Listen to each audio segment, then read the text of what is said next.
What's going on, YouTube? Welcome back to the series where we interview drifters from around Trinidad and Tobago. The goal of this series is to connect you, the fans, with the drivers, to share the driver's story, and most importantly, to inspire others to get into the sport of drifting. Today, we have a drifter, a driver, who has made a name for himself within the drifting industry in Trinidad, and not just Trinidad, Barbados, Grenada, Guyana. We have Rajive Suchit. Yes, man. What's good, bro? Blessings.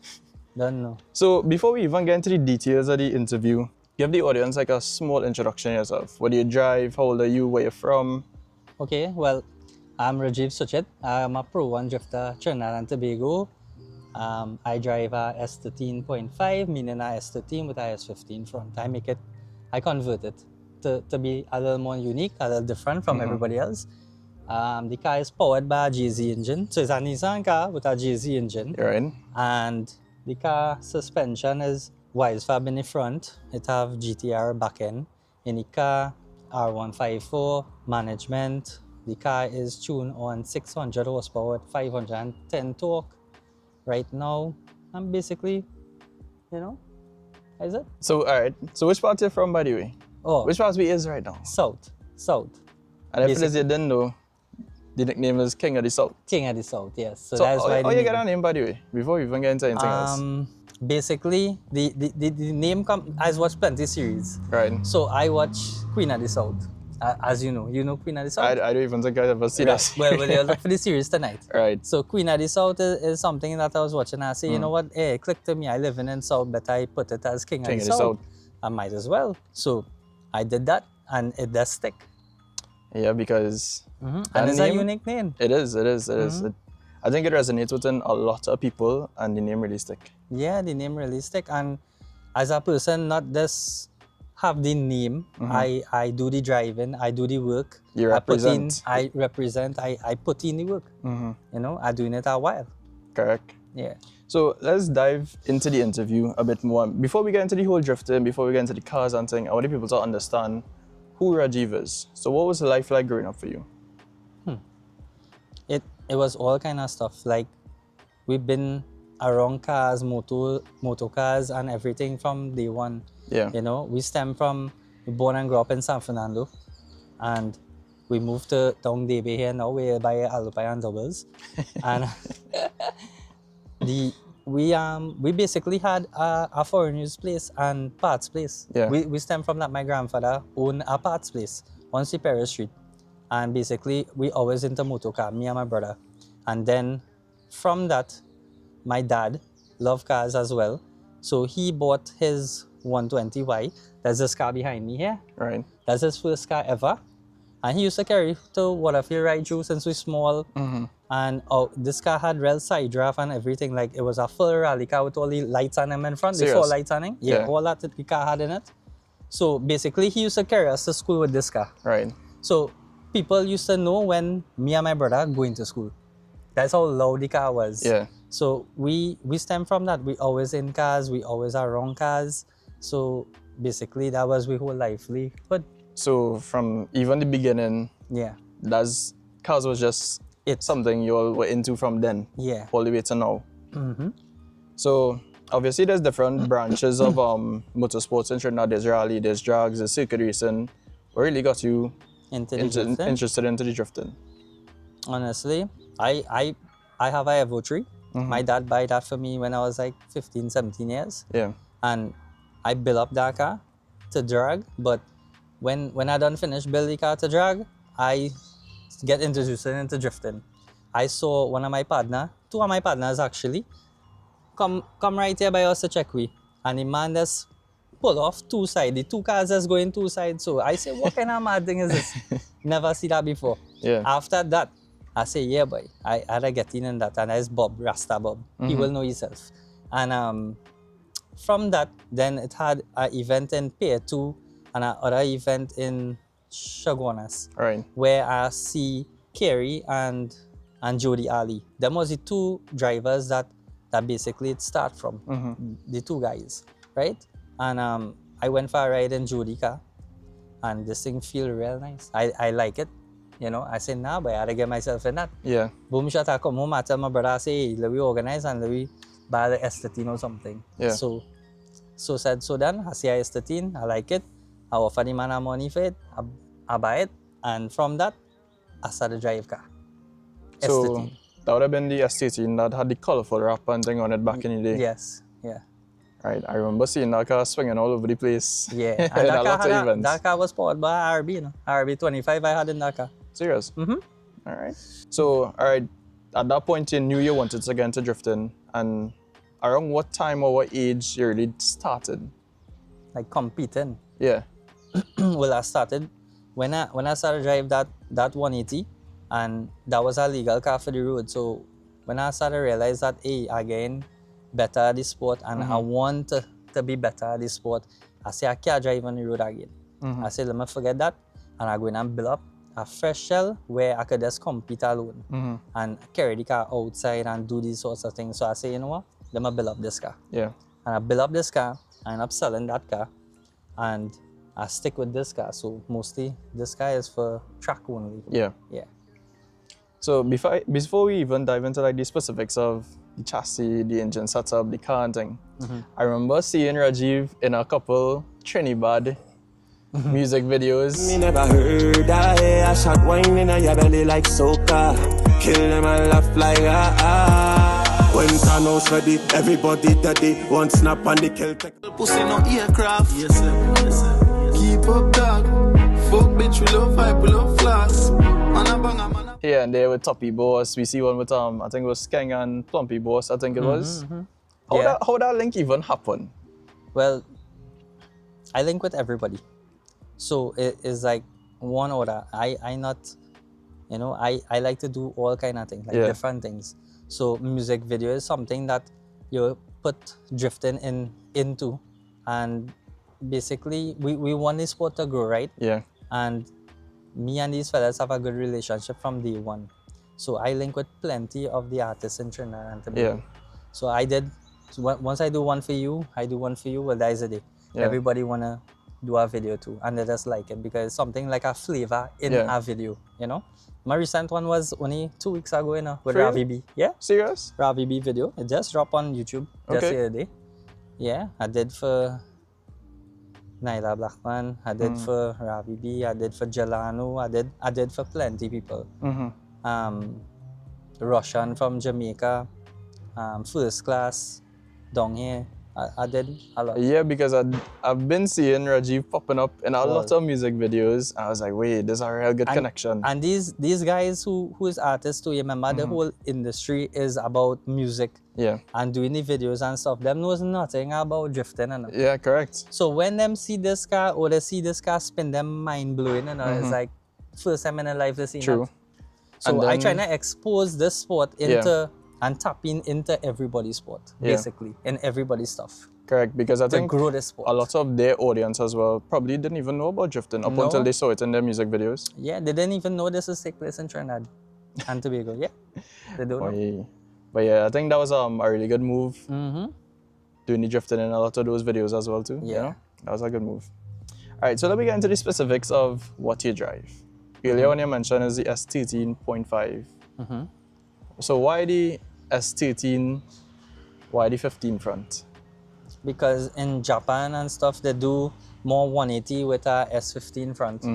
They do S14 with a S15 front, but I never really see somebody do a S13 Sylvia with a S15 front. Right. And nobody in the Caribbean ever do that too. So I just like to be different. Yeah. I don't like my car to look the same way.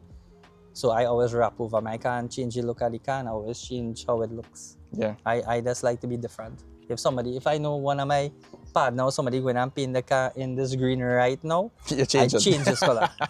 Just because I was going and painted green, but I know my brethren going and painted green, I not going and painted green. How I gonna do that? You know, everybody have their own taste and what the things look different. You know, when we step out and all the vehicles park up, you know, everybody could look nice now. Yeah. In a different way. Correct. You know. And so under the hood, you have a what? I have a 2J engine with a 1J head. So a 1.5 JZ? It's a 1.5 JZ, yeah. Wow. That's what I put. So what's the pros and cons of having a 1.5 JZ versus a 1J or a 2J? Well, 1J is a engine that real spritey, meaning you could pull off with that car real fast compared Yeah. to the 2J. The 2J a little more lazy on your pull off. So I wanted the 2-in-1.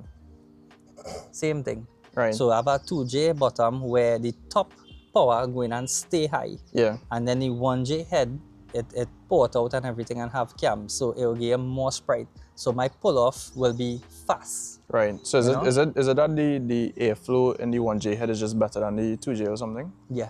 They say, well, that's what they say. I just the driver. I But am the driver. Before you even went with this engine setup, you had a 2J. You ever drove No, like a full 2J by 1J. itself? It was a full 1J engine. And you notice a drastic difference between having a 2J bottom end versus a full 1J. No, it feels real good. It feels more strong. The power is coming more hard and more strong and it's sinking more in Yeah. the seat. Yeah, Hey, all right. I cool. find. And well, previous cars you had before, obviously you had the RB setup. I'm sure you had a SR setup in a car at one point in time too. My brother, he had his SR set up in his S chassis too. That was a Rocky Bunny S chassis. And we had a couple more S chassis, but sold them. Yeah, stock SR and stuff. So, why the JZ over the RB? To be more reliable, basically. So you're saying RBs are not reliable? Not really, because once I get somebody to build your RB good or Yeah. leave it bone stock, it will work real perfect and fine because I run it before. Yeah. But I just prefer a GZ. Like, I feel like running the RB is always end up in a little problems too, and it always Right. damaging something. With a J now, like when I run in J since 2016 on this car, and I maybe had to fix this engine a couple of times. Compare if I was running an RB, I feel I would have been fixing more, in my opinion, you know. And a JZ is take real licks because my car is be overflowing with water and overheating and it just cool down and start back with water. I don't think I could get that with a RB. Well, for my luck, I don't think my Yeah. luck's so good. Yeah. Well, when we was talking to Roger yesterday, he said he didn't really have good luck with any RBs either. Right. So that's why he gravitated towards the JZ platform as well. Yes. And he also mentioned reliability. So I don't Yeah. know. Maybe It is more costly to set up a GZ engine, but when you don't set it up, and you will get a little headache in the start Yeah. of fixing up that GZ engine because always a crank sensor or something bad and it's always throw off everything and people just get frustrated. But once you get it to work, that is it. You have no issue again. You could just start and drive Okay. and you're good to go. So that's why I stick with the GZ engine. Yeah. Yeah. All right, cool. And so let's talk about the goals for 2026 for Rajive. What are looking like in terms of drifting? Well, so far so good.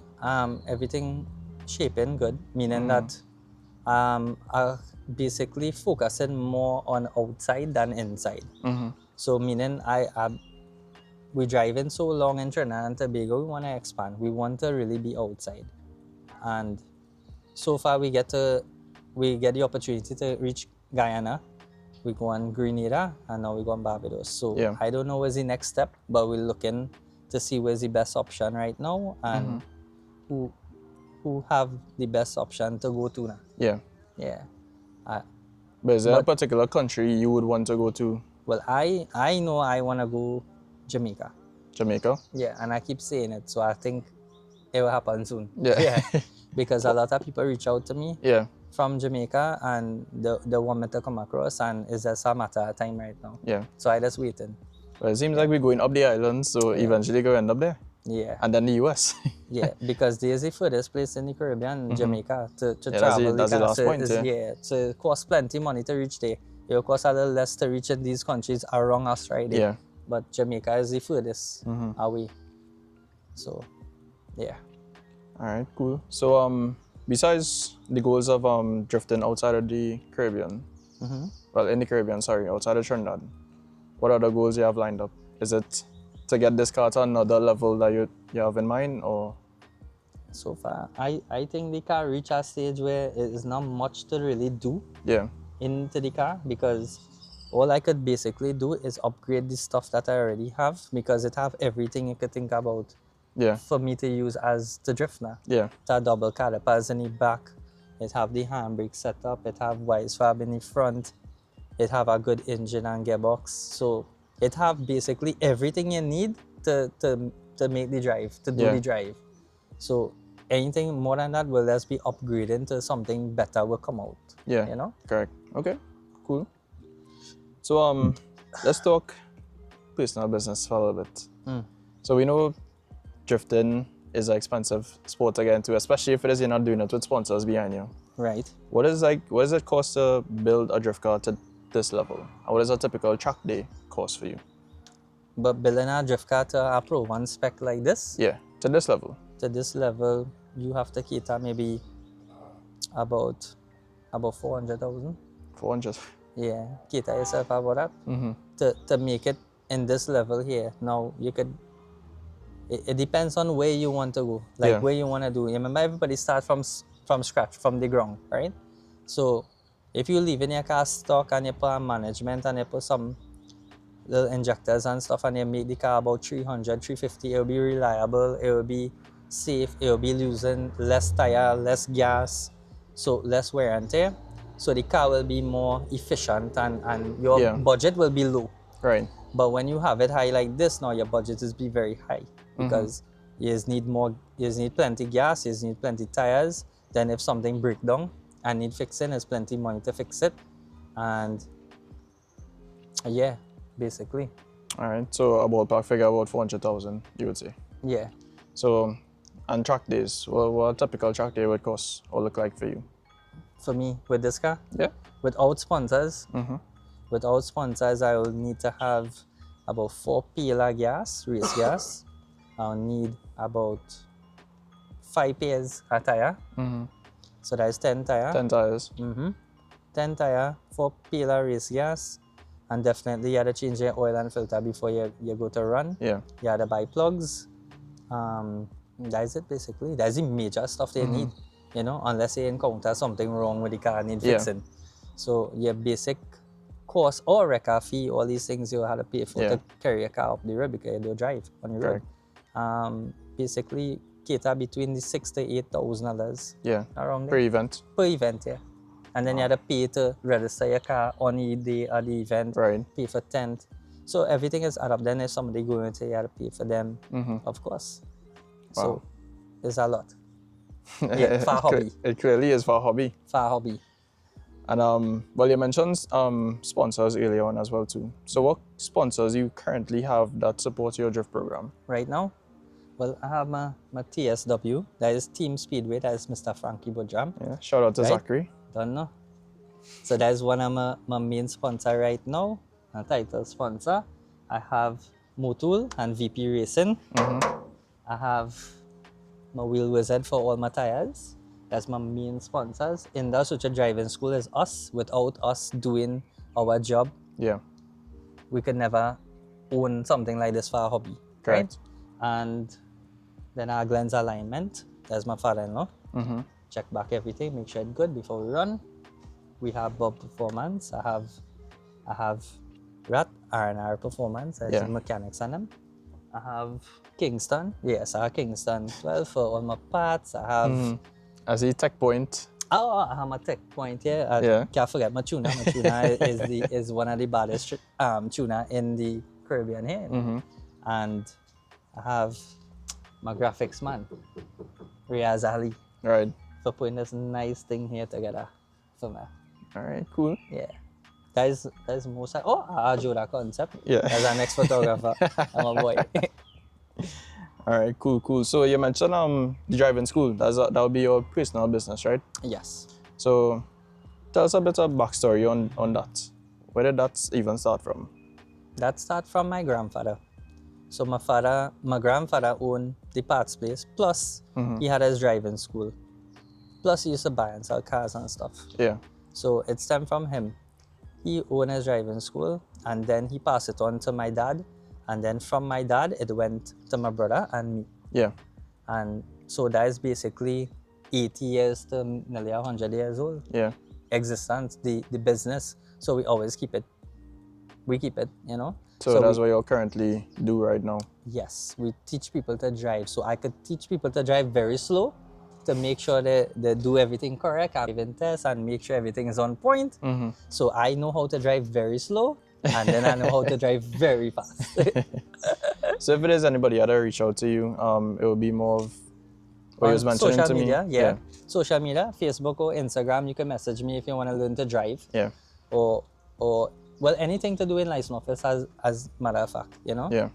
You could, if you want heavy T, you want motorbike license, you want tractor license, you want class 5, you want to transfer a vehicle, you know, anything You'll concerning have license all the office. vehicles there to teach everybody from. Basically, yeah. We have everything. Plus, if we don't have it, well, we will provide. Yeah. Yeah, and get it done for you. Cool. And it could be anywhere, in Trinidad or Tobago. It don't Yeah. matter. We have everything set up. All right, cool. So y'all can reach out to him on Facebook, and you said you're gonna put the business page in order. Yeah, we have So, to look into that and tap into that and do it. I think that's a really good idea to do. Yeah. Yeah. So look out for that. And to really end off the interview, I want you to give the younger generation some words of advice. It could be about getting into drifting, it could be about life, anything you want. Well, basically, growing up, let's make sure and basically have your education. Make sure and do well and to get a nice job, get a good job. Because you have to get a job. If you want to reach somewhere or you want something, you know, you want Evo, you want a car, you want to buy a building, you want anything on the whole you want. You know, you have to make sure and put in the effort and put in the time for it. And there's plenty of work and you might get thrown down a million times, but still get back up and do your thing, you know, because I doing this long, you know, and at the end of the day, I just give you an example. I drive in a drift car as my hobby. I mightn't be the driver to hit the podium and don't always think it's all about winning. It have nothing like that, right? This is a fun and enjoyment sport. So if you win, you win. If you don't win, you know, don't feel bad. Let's get up, try again. And the most important thing is you get to enjoy your sport and you get to enjoy what you paid for. You know, that's your money, that's what you work hard for, and that is your fun and enjoyment. Yeah. You know, whatever you want to do, it could be what? It don't even bound to be cars, you know? So no matter what, always remember to have fun. Have fun. Yeah, just do your thing, you know? Don't study nobody. I don't study nobody. Well, that's some good words of advice. I want to say thanks for having us here. Yeah, And taking the time out today to do this interview. So Definitely. much appreciated. done. No. So we're gonna end out the video here, guys. Don't forget to like, comment, and subscribe, and we'll see you guys in the next one. Peace. Peace.